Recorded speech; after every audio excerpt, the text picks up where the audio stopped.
Hi, this is Kim and Curtin with the Wall Street Coach. I'm talking to you today about my 5 practices, and this video today we're going to focus on practice 4. These are the practices I outline in my book, Transforming Wall Street, A Conscious Path for a New Future. Practice 4 is a delicious practice because it's called the being with your inner and outer journey, embracing your hero's journey, the inner journey and the outer journey. And this practice is a practice I learned from the mythologist Joseph Campbell. Joseph Campbell, 25-30 years ago, did an interview with Bill Moyers on PBS, and it was called The Power of Myth. And I was maybe 19 years old or so at the time, and I will never forget those 6 hours. Joe Campbell is probably one of the best storytellers of all time. And in that series, he talked about how each of us are on a hero's journey. And he also talked about how all the world's religions, all the amazing fairy tales and Arthurian legends and mythologies from all over the globe all follow a universal pattern, and that pattern is what he defined as the hero's journey. Joe Campbell couldn't get a job during the Depression, and so he decided to wait it out and sit in a cabin in the woods and read for 4 years. I don't know about you, but that sounds like the most amazing thing that anybody could have the opportunity to do. I love reading so much. I am so envious of that.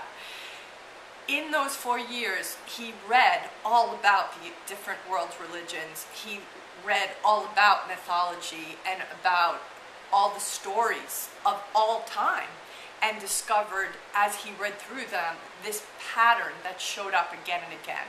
And these 4 patterns, which are a simplified version for the purpose of this video, I'm going to quickly abbreviate for you so you have a sense of what this heroic pattern that you yourself have, that I myself have, for us to be able to follow through on it. The first of this pattern is called the separation and departure. And that's when you hear the knock on the door, and maybe you've heard that knock on the door for a very long time, but you are not answering the call. Perhaps it's a call to start your own business. Perhaps it's a call to go for something that you never thought you'd have the courage to do.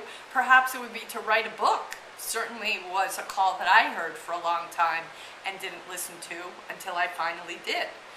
That whole piece is about when you hear the call, you either say no or you say yes, and then the adventure begins. The reason I speak to this practice is because I truly believe each of us has a calling. Each of us does have a particular thing that is being asked of us for this life.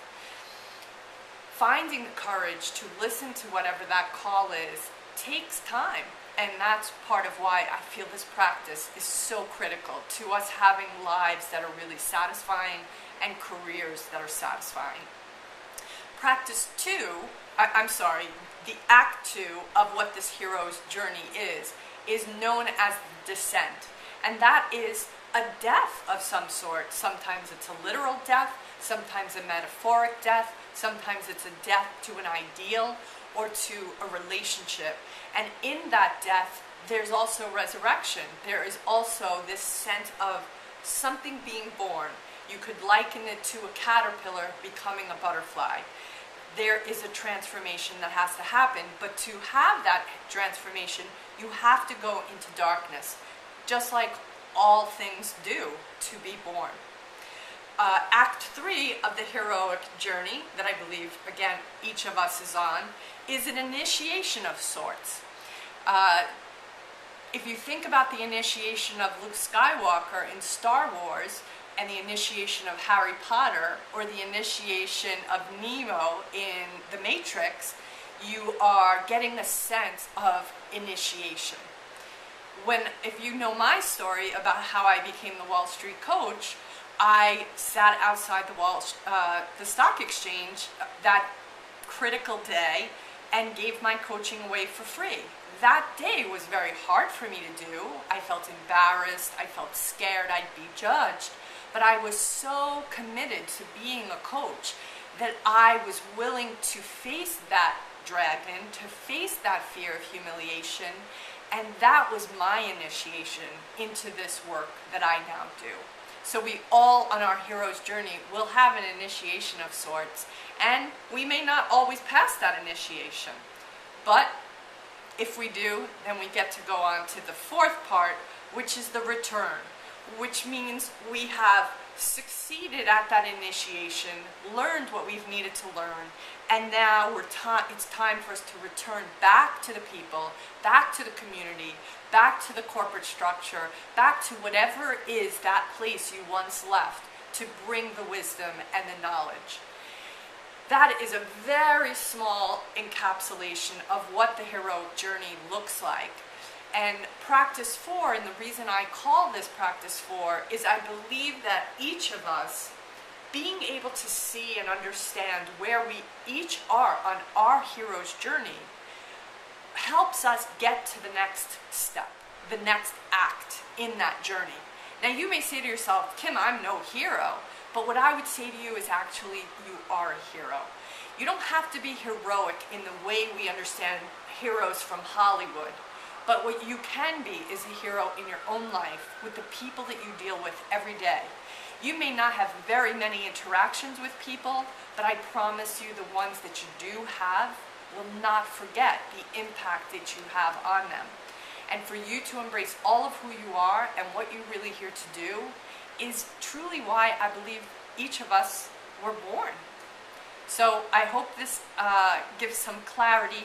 One movie I do want to suggest you watch, a good friend of mine directed this movie called Finding Joe. It's out there, you can rent it online. Finding Joe, themovie.com is the movie that I would recommend for you to see an overview of what embracing this heroic journey is all about. And I hope you'll check it out.